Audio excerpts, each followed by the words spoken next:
wabarakatuh. Selamat siang teman-teman. Hari ini kita akan membahas tentang perkembangan dakwah Nabi Muhammad SAW periode Mekah.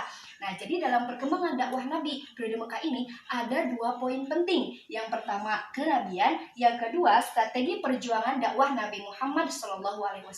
Yang pertama kenabian. Jadi ketika Muhammad berusia 40 tahun, beliau berkholwat di Gua Hiro. Pada malam ke-21 Ramadan, beliau didatangi oleh malaikat Jibril. Malaikat Jibril berkata, bacalah. Kemudian beliau menjawab, saya tidak bisa membaca. Akhirnya malaikat Jibril mengulang perintah ini sebanyak 3 kali. Kemudian turunlah wahyu pertama surat Al-Alaq ayat 1-5.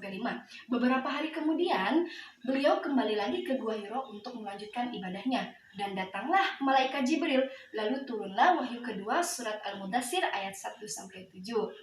Melihat situasi dan kondisi di kota Mekah yang seperti itu, akhirnya Nabi ini mulai berdakwah secara sembunyi-sembunyi dari rumah ke rumah selama 3 tahun. Nah, ketika agama Islam sudah mulai dikenal di kalangan para sahabat, akhirnya Nabi itu mulai berdakwah secara terang-terangan sesuai dengan perintah Allah dalam surat Al-Hijr ayat 94. Nah, selanjutnya adalah strategi perjuangan dakwah Nabi Muhammad SAW.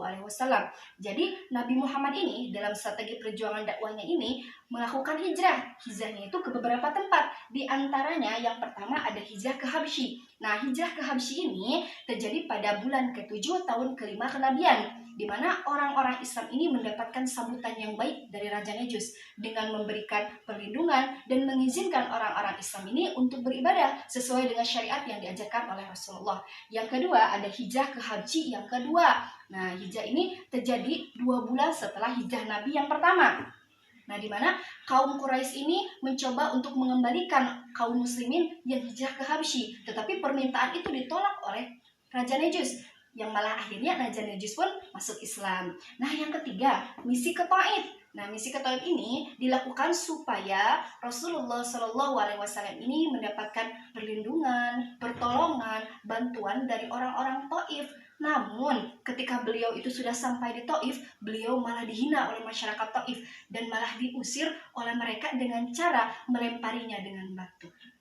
Nah, yang keempat ada perjanjian Aqabah yang meliputi 3 hal. Yang pertama ada kunjungan jamaah Yasrib ke Mekah. Nah, jadi saat itu Nabi itu bertemu dengan 6 orang pemuda Yasrib. Kemudian Nabi ini menyampaikan ajaran Islam kepada mereka. Seraya Nabi ini bertanya kepada mereka, berkenankah mereka untuk melindungi Nabi apabila Nabi pindah ke tanah mereka?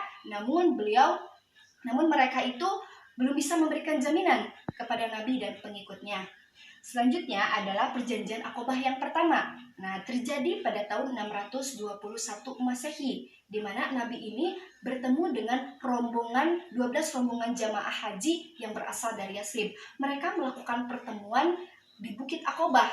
Adapun hasil dari pertemuan mereka yaitu menghasilkan perjanjian Aqabah pertama yang memuat 6 isi perjanjian. Yang ketiga adanya perjanjian Aqabah kedua terjadi pada tahun 622 Masehi, di mana 73 orang jamaah kembali lagi ke Yasrib dan mereka meminta agar Rasulullah SAW ini untuk datang ke kota mereka untuk mengajarkan mereka tentang ajaran agama Islam kepada mereka. Adapun perjanjian ini memuat 4 isi perjanjian. Mungkin sekian yang dapat saya sampaikan. Wassalamualaikum warahmatullahi wabarakatuh.